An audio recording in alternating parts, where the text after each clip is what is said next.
БК медиа каналы тартуулайт. Жаңы жыл дүйнөнүн көптөгөн элдери белгилеген майрам. Бул майрам бардык эле элдерде 1 январдан башталбайт. Айрым элдер жыл эсебин ай күн календары боюнча жүргүзөт. Аларда жыл башы кээде күзгө, кээде жазга туш келет.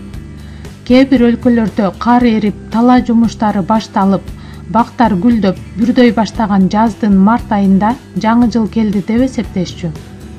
Ал эми айрым бир өлкөлөрдө түшүмдөр жыйналган күз маалында жаңы жыл келди деп майрамдашчу. Батышта белгиленген жаңы жыл 12 күнгө созулуп, бул учурда эч ким иштебей, оюн зооктор менен коштолгон. Негизи жаңы жылды эң биринчи жолу гректерде белгилеп, андан кийин Батыш Европага жайылган деп айтылат. Гректер жаңы жылды жайдын эң узун күнү 22 июнда белгилешчү экен. Болжол менен 15 кылымга чейин Орусияда жаңы жыл 1 мартта болчу экен. Кийинчерээк 1348 жылы Москвада жаңы жылды март айында эмес 1 сентябрга жылдырышкан. Бул майрам 15 кылымдын аягына чейин уланган. 16 кылымда жаңы жылды тоосуу адатка айланып, расмий түрдө майрамдала баштаган. 1700 жылы Петр Бирдин буйругу менен жаңы жылдын 1 күнү 1 январь деп белгиленип, Орусияда майрамдалып, атүгүл бүткүл Европага тараган. Ошондон ушул күнгө чейин 1 январь жаңы жылдын 1 күнү болуп эсептелет. Бала тыны кооздоо кайдан келип чыккан? Жаңы жылда бала тыны кооздоо адаты биринчи жолу Латвияда пайда болгон. 1510 жылы Риганын Борбордук аянтында Ригадагы биринчи жаңы жылдык балаты 1510 жыл деген жазууну 8 тилде жазып илип коюшкан. Бул тарыхый факт. Азыркыга чейин Латвиянын мамлекеттик архивинде сакталууда. Ошондой эле 1510 жылы жаңы жылды башкача белгилөө үчүн аянтка бала тыны алып чыгып, эски жыл менен коштошуу үчүн аны өрттөп тегеренип бийлешкен.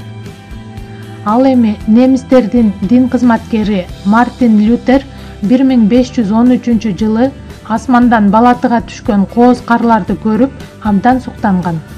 Ошондон кийин бала тыны кооздоо керектигин ойлоп, ага бир нече шам жаккан. Алгач бала тыны шам, алма, таттуу токоштор менен кооздошчу. Кийинчерээк пахта, кагаз, айнектен жасалган оюнчуктарга кезек келген. Орусияга бул салт Петр Бирдин убагында келген. Ал жаңы жыл астында көчөлөргө ийне жалбырактуу дарактарды кооздоп орноткула деп буйрук берет. Ошондон тарта балаты жаңы жылдын урматына жасала баштайт. Кыргызстанда алгачкы коомдук балаты 1895 жылы 28 декабрда Бишкек шаарында жасалгаланган. Кийинчерээк Ленин балаты жасалгалоо буржуаздык өнөр деп бул нерсеге тыюу салат. Жаңы жылдык балатыга экинчи өмүрдү 1930-1935 жылдары Иосиф Сталин балдарга жомокту кайтарып берүү керек деген уран менен кайра кайтарып берген.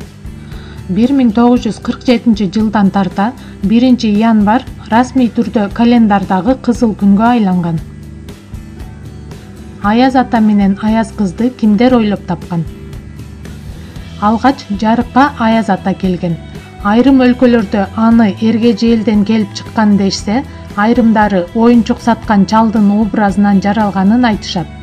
Эң биринчи Аяз ата тон кийген киши болсо, кийин анын колуна таякча карматышып, ак жакалуу кызыл тон кийгизишет. Анын бул образына америкалыктар сакал кошушса, англиялыктар колуна белек салынган мүшөктү карматышкан. Аяз кыз болсо, орустардын ойлоп тапкан каарманы. Анын жаралышы 1935 жылга туура келет. Ар кайсы өлкөнүн өзүнүн Аяз атасы бар.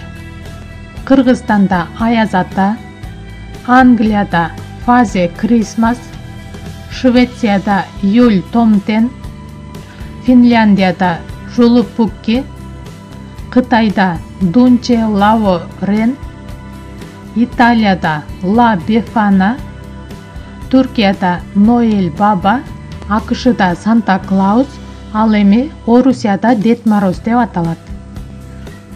Жаңы жыл майрамында шампан ичимдигин ачуу орус ханышалары Елизавета I жана Елизавета IIнин башкаруу мезгилинде пайда болгон дешет.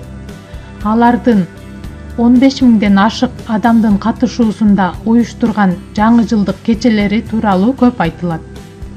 Мына ошондой эстен кеткис майрамдоолордун биринде шампан ичүү пайда болгон. Фейерверк жана Бенгаль шамы. Көпчүлүк салют менен фейерверкти бир нерсе деп билишет, бирок экөө эки башка. Салют бул артиллериялык куралдан куру дүрмөт менен салтанаттуу аттыруу, ал эми фейерверк пиротехникалык курамды күйгүзгөндөн келип чыкчу декоративдүү оттор. Фейерверктин мекени Кытай. Ал биздин доордун 12-кылымында жаралган. Бул нерсе орустарга 1675-жылдары жеткен. Ошол эле учурда Петр I эски жылдын акыркы күнү фейерверктерди аттырып майрамдоону элге тараткан. Алгачкы Бенгаль шамы Индиянын Бенгалия провинциясында коопсуздукту сактоо иретинде күйгүзүлүүчү белги катары колдонулган. Айрым мамлекеттер жаңы жылды башка күнү белгилешет. Мисалы, Кытай жана Вьетнам эли 21 январдан 21 февралга чейинки аралыкта майрамдашат. Ал эми еврейлер 5 сентябрдан 5 октябрь аралыгында жаңы жылды тосушат.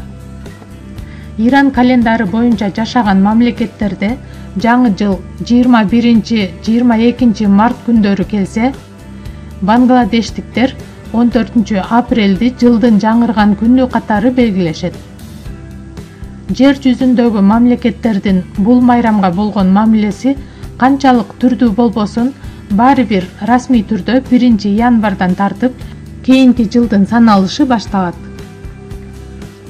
Кыргызстанда жаңы жылды март айынын 21-нде күн менен түндүн теңелүүсүндө майрамдашат. Ал эми 1 январда жаңы жылды белгилөөнү кыргыздар Кыргызстанга орустар басып келгенден баштап майрамдап калышкан. Жаңы жылда кадимкидей эле балатыны кооздоп, улуттук тамактарды даярдап, үй бүлө менен кече уюштурушат. Акыркы мезгилде жыл соңунда Кыргызстанда муфтият тарабынан жаңы жылды майрамдабоо тууралуу фатва жарыяланат. Анда болсо, жаңы жыл мусулмандардын майрамы эмес деген билдирүү жалпы журтка кеңири жайылат. Ага ылайык кээ бир жарандар жаңы жылды майрамдашпаса, көпчүлүгү муну адатта үй бүлөлүк майрам катары баалап тосуп келишет. Жаңы жылды тоспоо зарыл, мусулмандар үчүн арам деген түшүнүк соңку мезгилдерде күчүнө кирип, жарандар ортосунда карама-каршы пикир келишпестиктерди жараткан учурларда кездешүүдө. Алардын басымдуу бөлүгү социалдык тармактарда экендиги да айкын. Деген менен, жаңы жылды тосуу ар бир үй бүлөдө жакшы тилектерге, үмүттөргө жык толгон, жарык жана жагымдуу майрам катары калыптанып калганы анык. Канткен күндө да жаңы жыл майрамын биздин өлкөнүн жарандары көңүл сыртына калтырбастыгы чындык. Акыркы кездердеги динчилердин же болбосо түрдүү диний агымдардын көбөйүүсүнүн натыйжасы менен жаңы жылды майрамдоо мусулманга жат көрүнүш деген түшүнүктөрдүн чыгып жатканын таанууга болбойт. Бирок дин аалымдары эгерде зыяны жок болсо, ислам дини улуттук майрамдарды жокко чыгарбайт.